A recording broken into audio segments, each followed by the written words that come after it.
You were co-chair of the team that put together the Authentic Enterprise. Could you talk a bit about it and the kind of impact that it's having? Sure. So 2 years ago, or more than 2 years ago, Roger Bolton was president of the Page Society. And one of the primary missions of the Page Society is to advance the policy role of the Chief Communications Officer. So Roger said, well, if that's the case, then what's the future of the Chief Communications Officer? We should have a team go off and try to answer that question.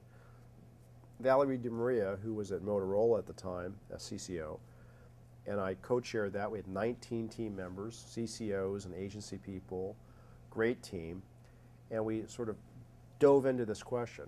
Well, one of the things we quickly found out was, in order to answer the question that what is the future of the CCO, we had to answer what is the future of the CEO.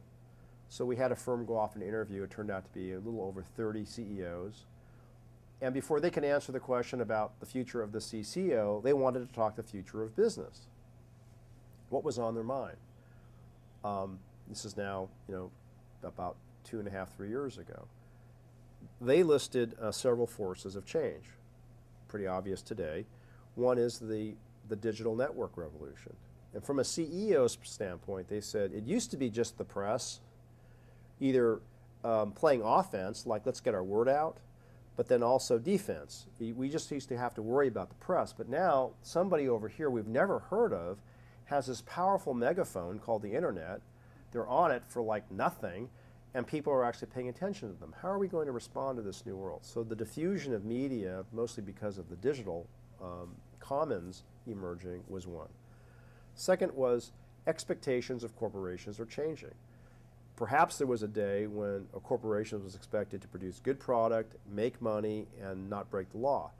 But now the CEO is saying, I got to worry about the environment, I got to worry about my supply chain, I got to worry about how I treat my people, I've got to worry about all these things. That coupled with the prior concern, the CEO is saying, all these stakeholders are exerting influence on us, but by the way, maybe we should take advantage of that, but I don't know how to do that. The third was globalization. About the same time we were doing this work, Tom Friedman's book, The World is Flat, came out. And rather than being a screed about jobs moving to India, it was a very thoughtful, it changed the dialogue, or at least in the United States, that globalization is going to have profound implications, good and bad, and we better figure this one out. So the CEOs were citing those three drivers of change. We then asked the CEOs, and then we subsequently did a lot of thinking about this. So what are the implications of all of this to the CCO who reports to you? And the CEOs, by and large, said, well, one, we need somebody to figure out how to have relationships across multiple stakeholders. Today, we manage the government here, the press over here, universities there, employees over here, customers differently. But they're all talking to each other now on the net. They all have the same knowledge, so we can't segment them and segment messages. They all know the same thing. How do we get hold of this thing and use it to our advantage? CCOs could help. Secondly, they said, help us figure out this new world of digital. Gain mastery of it. Someone's going to. CCO could take a stab at it. Third, and this was wonderful to hear, values will be very, very important again. And I need help to define values or reaffirm them and then get everyone to live them.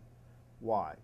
Because of this incredibly transparent world that we're in, the only way that we can be sure that whatever the world sees, mostly through our people, they're going to like what they see.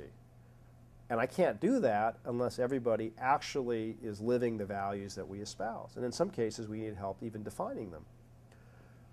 Well, to me, so we wrote all that up in the paper and published it. We call it the Authentic Enterprise deliberately.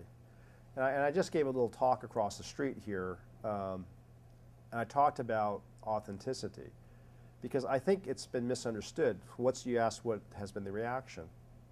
It's been a very good reaction. There are some recommendations in the paper, somewhat controversial, which is good. But one thing that I've observed is that people have equated authenticity with ethics. And And I said to them yesterday in this little talk, I said, we could have called the paper, we could have written a paper called the ethical enterprise, the socially responsible enterprise, the virtuous enterprise, the good enterprise, the unindicted enterprise, but we didn't. We call it the authentic enterprise. Why? Because every company should be ethical, every company should not break the law, every company should do the right thing. But great companies not only do all of those, which I believe are table stakes, but great companies are also unique in some way. Another way of saying it is, not every company values the same thing. So, like what? Well, we value innovation. At least we say we do. Well, and an insurance company or a bank might say, we don't value innovation because we value risk mitigation, right? Another company might say, we value team play in our culture. Other companies might say, we value individual achievement. Those are perfectly good differences, but they also make for unique companies. So authenticity isn't about doing good things, it's about being clear about what you want to be distinctly in the world, and then actually translating those words into action in the behavior of the company. So I think that the authentic enterprise gets talked up a lot if it does, because it's touched a nerve about lack of trust in corporations, which is very much true given what we've been through in the past 10 years here. It also speaks to the change that's required for us to navigate and capitalize on the new digital commons, which is very controversial. In some ways it means loss of control. We think about it, I mean, we write the speeches, we write talking points, we monitor interviews, we talk to reporters. No one else is authorized to talk to the press. The authorized spokesperson used to mean something. Well, the declining circulation of newspapers and the declining effect of primetime television, we go with it. If people aren't reading just Business Week, Forbes, Fortune, the New York Times, and so forth, and they're getting more information and influence from other places, we better map ourselves to that too. But it also means that we can't control what a blogger writes or thinks, and we one day will not be able to control, in our case, 400,000 employees all expressing a point of view to the world. That gets back to values. So a lot of work comes back to what do we value, in our case at IBM, and then what are the programs and operations that we have to put in place to ensure that employees are supported as we live what we espouse, what we aspire to be. I do think that this represents an expansion of the CCO's role and an expansion of public relations, but we do have to adopt and adapt new ways of doing things. And I think that a lot of companies are well on their way to doing that.